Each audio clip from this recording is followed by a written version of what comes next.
안녕하세요. 달콤소금 법률사전 구독자 여러분, 오늘은 자본시장법 시행령 개정 관련 내용하고 금융소비자보호법 개정 내용을 한번 말씀드리도록 하겠습니다.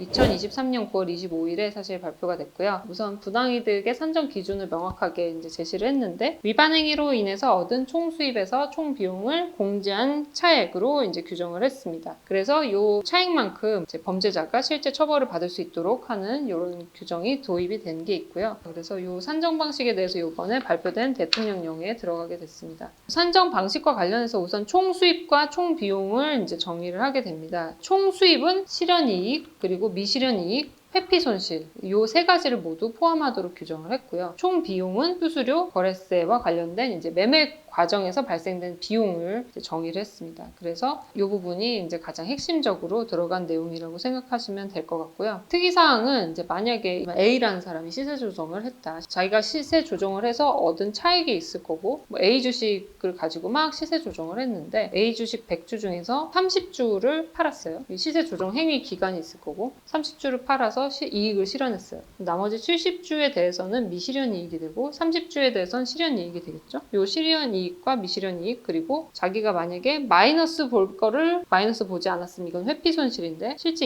이익뿐만 아니라 회피한 손실까지도 다 이익액에 포함되게 됐습니다. 그래서 총 수입을 계산을 하고 거래 시에 거래 수수료가 나가잖아요. 그래서 그 거래 수수료나 거래세, 증권은 거래세가 있거든요. 거래할 때마다 세금을 내는데요. 수수료와 세금 부분을 비용으로 보고 그걸 나머지 차액 공제를 하게 됩니다. 만약에 내가 시세 조정하는데 누군가를 통해서 나 대신 시세 조정하게 해서 그 사람에게 지급한 비용이 있다. 그러면 이건 총비용에 해당할까요? 이 법령 규정에 따르면 해당하지 않게 되는 거죠. 그러니까 이제 수수료나 거래세 같은 것들을 기본적으로 공제되는 비용으로 규정을 하고 있습니다. 그래서 이런 부분들이 이번에 이제 명확하게 정의가 됐고, 만약에 시장에서 A라는 사람이 시세 조정했는데 막 가격이 오르니까 투자자들이 갑자기 들어올 수 있죠. 투자자들이 들어와서 더 많이 올랐어요. 근데 국제 경제 상황이 갑자기 좋아져서 금리가 갑자기 낮아진 거예요. FOMC에서 금리를 낮춘다. 한국은행에서 기준금리 낮춘다 그랬다. 그럼 보통 금리 낮추면 상승하거든요. 팡 하고 올라갔어요. 그러면 내가 시세 조정한 건 10인데 결과적으로 100만큼 올라갔다. 그러면 이 사람은 좀 억울할 수 있잖아요. 이런 부분도 이제 공제를 하기로 했습니다. 근데 그럴 때는 외부적 요인이 발생하기 전 시점 기준으로 우선 부당이득을 산정하고,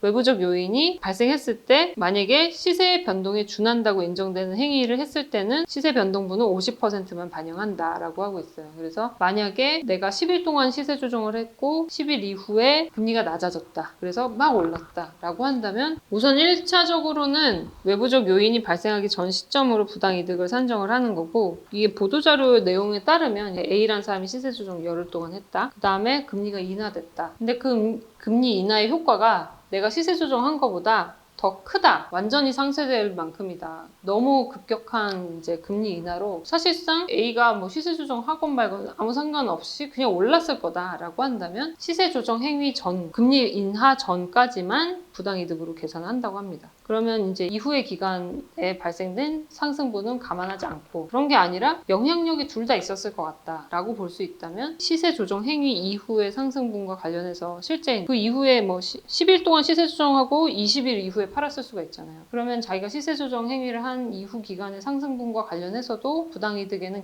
계산을 하는데 일부만 계산을 하겠다. 이렇게 지금 발표가 된 상황이고요. 굉장히 좀 실제 운용할 때 어려움이 있을 수도 있을 것 같아요. 이 외부적 요인에 대한 부분들은 아마 평가나 이제 입증이 좀 어려운 부분이 있기 때문에 향후에 실무에서 적용되면서 좀 정리될 필요가 있을 것 같습니다. 그 다음으로 이제 추가된 조항이 하나가 있는데요. 예전에는 자진 신고한 경우에 과징금 같은 거 감면하는 규정이 없었어요. 근데 이제는 불공정 거래 행위와 관련해서 수사도 어렵고, 사실은 시세 조정이라는 게 짜고 치는 거잖아요. 그 중에 누군가가 나와가지고 배신하고 사실을 고백하고 신고를 하게 되면 이 경우에는 형벌과 과징금 감면할 수 있도록 하는 규정이 들어왔고, 요 세부 사항도 대통령령에 위임이 됐는데요. 이 대통령령에서는 이번에 증거 제공이나 성실 협조 여부에 따라서 과징금을 50에서 100% 감면할 수 있도록 하고 있는 이런 규정이 추가가 됐습니다. 그래서 이런 부분들이 이번에 개선이 됐다라고 이해를 하시면 될 것 같고요. 금융소비자보호법은 이제 2023년 7월 11일에 개정이 됐고 시행령이 이번에 25일에 국무회의에 의결돼서 시행이 된 게 있습니다. 기본적으로는 이제 금융상품 방문 판매와 관련된 것인데 방문 판매 예를 들면 보험 상품 같은 경우는 방문 판매 많이 해요. 이제 실제 보험 설계하시는 분들이나 보험 판매사 분들이 방문해서 상담하고 계약을 체결하는데 이것과 관련해서는 규제가 좀 더 엄격해졌다. 투자자 입장에서는 보호가 더 많이 된다. 라고 생각하시면 될 것 같아요. 우선 이때는 이제 어떻게 개정이 됐냐면 방문 판매를 하거나 전화를 통해서 판매 권유를 하려고 할 때는 왜 전화했는지, 목적, 그리고 이 상담사 내지는 판매하시는 분의 성명, 그리고 이 판매하려고 하는 금융상품의 종류에 대해서 먼저 알려주도록 하고 있습니다. 그 다음에 만약에 방문 판매나 또는 전화 권유 판매를 하려고 할 때는 이 임직원이 명부를 작성해서 관리를 해야 되는 거죠. 이 회사 차원에서. 그리고 언제든지 회사에 이제 요청을 할 수 있잖아요. 소비자가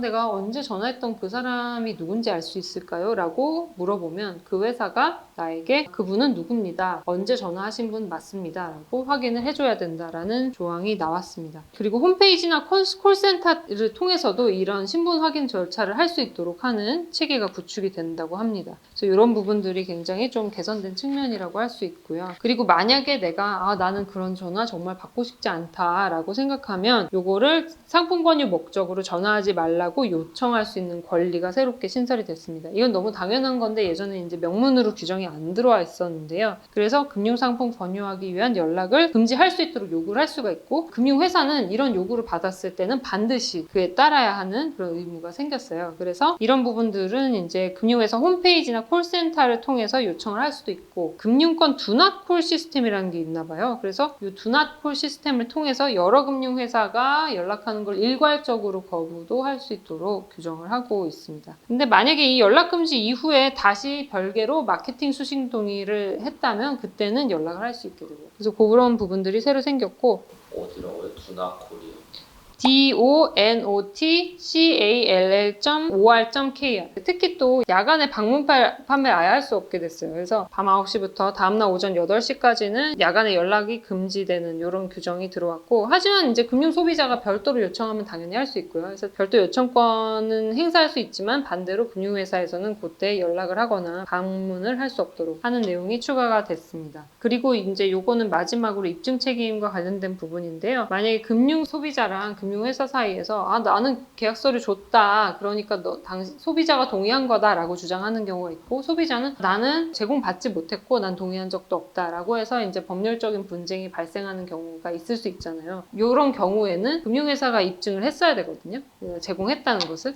근데 여기에 더해서 계약 내용만이 아니라 계약 체결 사실이나 시기까지도 금융회사가 입증하도록 이 규정이 확대가 됐습니다. 그러니까 계약 체결 여부, 계약 체결 시기, 그리고 그 계약 체결 사실 이것이 모두 금융회사가 입증해야 되는 걸로 변경이 돼서 투자자가 만약에 분쟁 상황이 있을 때 굉장히 투자자에겐 유리하게 됐고 금융회사 입장에서는 이 계약 서류를 제공했다는 것과 계약 체결했다는 것 그리고 언제 계약 체결했는지까지 직접 입증을 해야 되기 때문에 더욱더 자료를 잘 구비를 해야 될 필요가 있다. 투자자 입장이나 금융 소비자 입장에서는 분쟁 상황에선 굉장히 편한데 실제 계약 체결 절차는 복잡해질 수 있어요. 그래서 어떤 상품을 살 때는 조금 더 사인 많이 해야 되고 뭐 이런 불편함은 생길 수 있다. 하지만 그 불편함은 사실 나의 전체적인 권리 보호를 위한 것이다 라고 생각을 하시면 될 것 같습니다. 네, 오늘 제가 이제 두 가지 말씀드렸어요. 자본시장법 개정안 그리고 금융소비자보호법 개정안에 대해서 말씀드렸고 앞으로도 사실 제가 최근에 박사학위를 받았거든요. 그래서 금융규제 전문 변호사로서 계속해서 이 자본시장과 금융시장의 변화 내용에 대해서 꾸준히 말씀을 드리고자 하고요. 앞으로 더 좋은 정보를 제가 드리기 위해서 노력을 하도록 하고요. 또 이제 관련해서 금융과 관련된 피해 상담이나 또는 금융과 관련된 이제 회사의 자문이 필요하실 때도 언제든 연락 주셔도 좋을 것 같습니다. 예, 이것으로 제 오늘 준비한 내용 마치도록 하고 다음에 더 재밌는 내용으로 또 찾아뵙도록 하겠습니다. 감사합니다.